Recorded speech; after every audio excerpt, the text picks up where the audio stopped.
L'écrivaine afro-américaine Toni Morrison, lauréate du prix Nobel, est décédée à l'âge de 88 ans. La famille Morrison a confirmé avec une profonde tristesse que Toni Morrison était morte à la suite d'une courte maladie. Auteure de 11 romans, elle a reçu le prix Nobel de littérature en 1993, après avoir publié son premier roman, The Blue Stay, en 1970. Son livre Beloved raconte l'histoire d'une esclave afro-américaine et a été adapté au cinéma en 1998. Morrison a dit un jour, « Nous mourrons.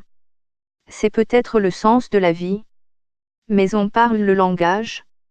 C'est peut-être la mesure de nos vies. » Lire aussi, décès de l'écrivain Bernard Dadier. Philip Roth, géant de littérature américaine, est mort selon la déclaration de la famille Morrison. La mère, la grand-mère et la tante extrêmement dévouée est décédée paisiblement hier soir 5 août, entourée de sa famille et de ses amis. L'écrivaine accomplie qui chérissait l'écrit, que ce soit le sien, celui de ses élèves ou celui des autres, lisait avec voracité et était la plus à l'aise lorsqu'elle écrivait, poursuit le communiqué.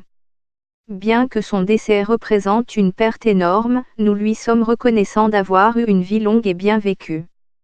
La famille a ajouté, bien que nous aimerions remercier tous ceux qui l'ont connu et aimé, personnellement ou par son travail, pour leur soutien en ces temps difficiles, nous demandons l'intimité alors que nous pleurons cette perte. Nous partagerons bientôt des informations sur la façon dont nous célébrerons l'incroyable vie de Toni, ajoute la déclaration.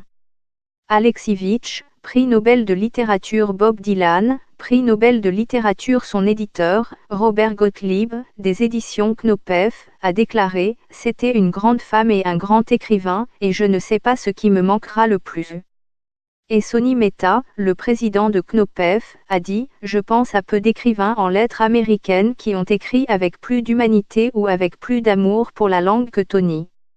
Ses récits et sa prose envoûtante ont laissé une empreinte indélébile sur notre culture.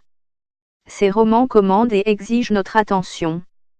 Ce sont des classiques, et surtout, ce sont des livres qui restent aimés des lecteurs.